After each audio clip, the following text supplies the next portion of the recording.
Aries.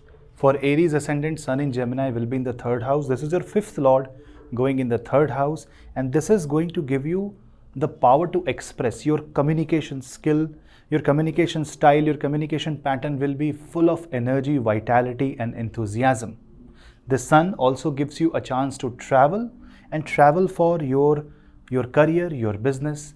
This is the Sun along with Venus and Mercury in the 3rd house, which kind of brings finesse, but you also have to understand that this also brings in extra load, extra responsibility on your head, which means you will have to be the elder person in the family, be the elder person in your group, be the responsible one. And if you do that, Mars on the Lagna, Jupiter in the 2nd and Sun in the 3rd creates an excellent trio that handles most of the problems in your life and gives you the necessary support and wisdom. Chant Aditya Hriday Stotra. Taurus.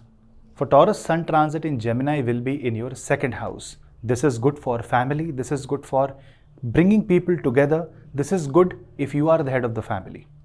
But if you are the junior most person in the family member, then you may have to obey the orders of the senior family member, the elderly one.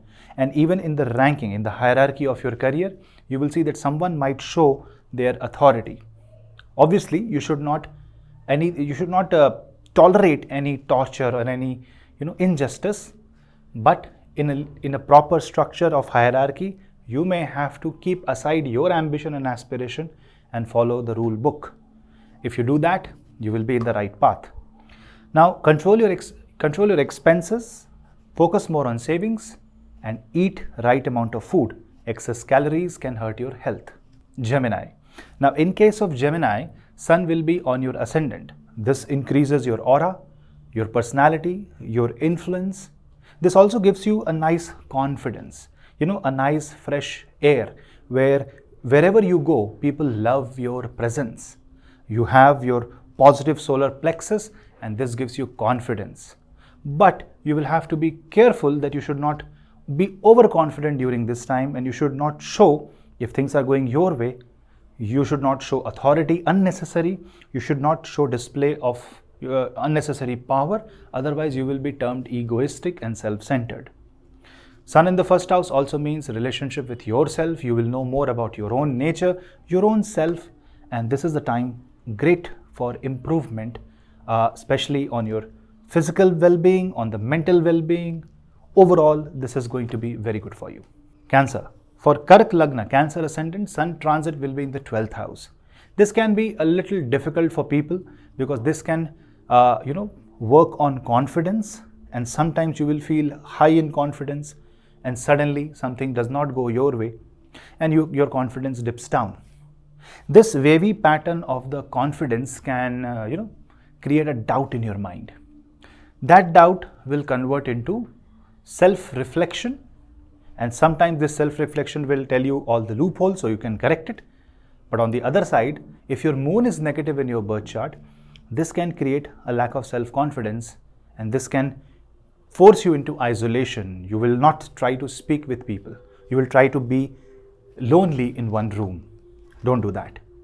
Chant Aditya Hriday Stotra and discuss your feelings and emotions with your loved ones. Leo. Leo is ruled by Surya, and Sun goes in the sign of Gemini, which means Sun goes in the 11th house. Along with Venus and Mercury, this is a perfect combination for gain. This gives you wealth, happiness, prosperity, health, and also your wishes will be fulfilled. You will also meet some high-profile people. This will give you new contacts, new contracts. Overall development is ensured by the Sun movement in the 11th house. This also means that you will be the one controlling a lot of things. You will be the one maneuvering a lot of things. You will be the one showing the guiding light. Therefore, you need to be very polite, humble, because you are now the brand ambassador of your own self. And therefore, you must project the best version of you during this time, especially if you are in corporate sector.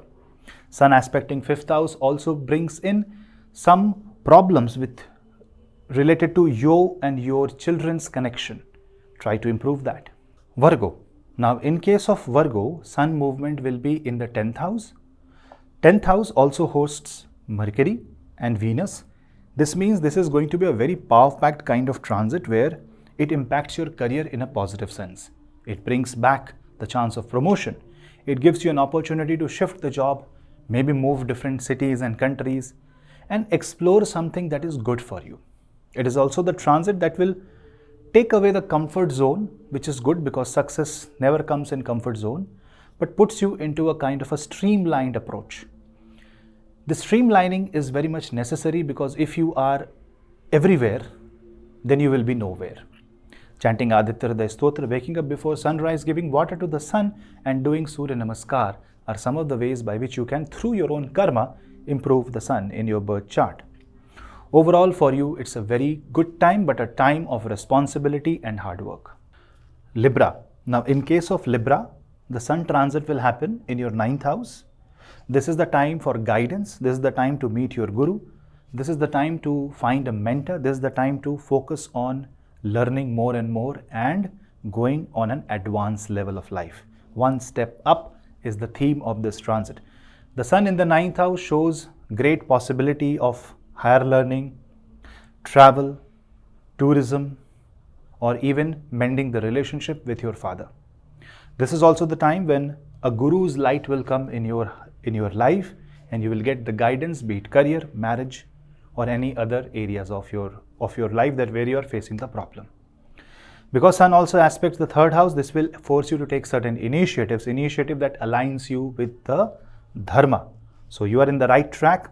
Just keep doing the finer checks in life and every day keep a filter. Speak positive, don't abuse. Scorpio. Now in case of Scorpio, the sun will move in your 8th house and 8th house sun is going to open the arena of the occult. Also, it opens up the secrets. Nothing is secret anymore. So you will get to know a lot about yourself. Don't forget that Mars is in your 6th house, which is your ascendant lord, which means there is a room for correction. So take it as a correction transit, a transit that gives you everything. Now what you do with that information is very important. This you can either spend this time fighting the uncertain, pushing the wall, or you can create a different path for yourself. It's a path renewing transit. It's a transit which will also correct your relationship with your in-laws. Your spouse's success, financial success in their career will also bring happiness, peace, and security in your life. For Sagittarius, sun transit will happen in your 7th house. A 7th house sun along with Mercury and Venus wants to create an equilibrium, wants to distribute the power. This is not the time to dominate. Rather, this is the time to come together and move holistically in one direction. Being the 9th lord, when sun comes in the 7th house, this improves your business. This improves the positive feed coming from the people around you. So you will be appreciated and people will also love you for your behavior as long as you are humble and down to earth. The moment you become egoistic, you will see the greatest challenge ever. So pray to the Bhagwan Narayan by chanting Vishnu Sahasranam and ask that may Bhagwan make you a very humble person without ahamkar. Capricorn.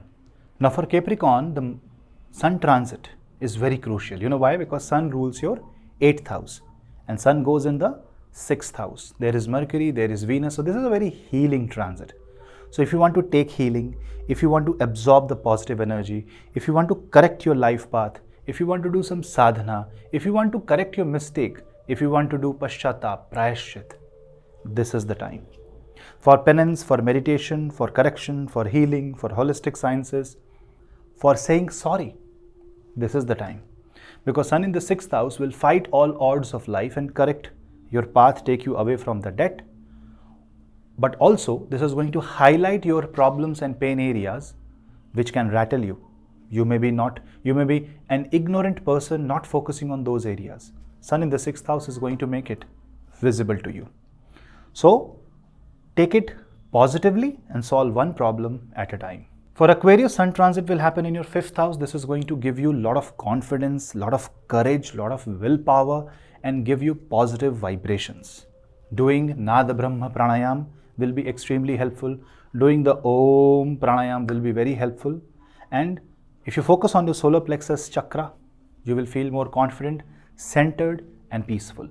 Sun being in the 5th house along with Venus and Mercury gives you a chance to be the one with the responsibility and execute it properly.